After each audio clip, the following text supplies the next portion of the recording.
తెలంగాణ రాష్ట్రంలోనే ఈ ప్రపంచంలోనే దివ్యాంగులకు దిక్సూచిగా ఐక్యరాజ్య సమితి కొన్ని చట్టాలను చేసి అవి అమలు కోసం భారత ప్రభుత్వానికి ఒక దిశానిర్దేశం చేసింది.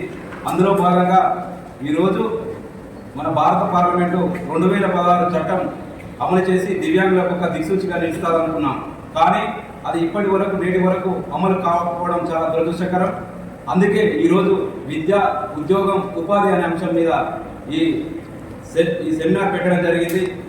మా 2016 చట్టం ప్రకారం మాకు 17 చాప్టర్స్ ఏర్పాటు చేయడం జరిగింది. సెక్షన్స్ 102 సెక్షన్స్, అదేవిధంగా ఒక షెడ్యూల్ ఉంది. ఎందుకంటే డిజబిలిటీకి ఇవన్నీ చట్టం ప్రకారం ఉన్నాయి.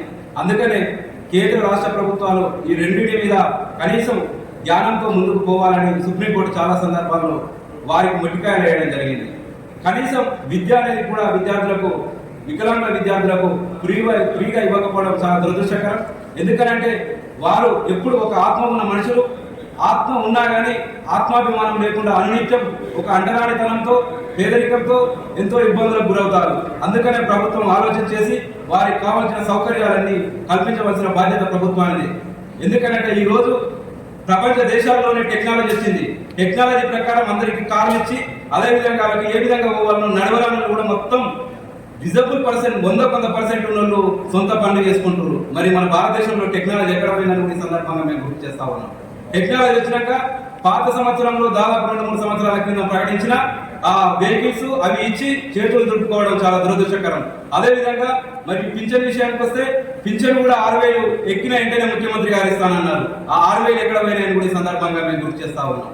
ఎందుకంటే 6,000 పింఛనే కాకుండా మరి ఉచిత బస్సు మరి ఎంతమంది ఎక్కురండి దివ్యాంగులకు ఉన్న సీట్లు కూడా కనీసం వారంలో 2-3 కూడా నింపులేని పరిస్థితిలో ప్రభుత్వం ఉంది.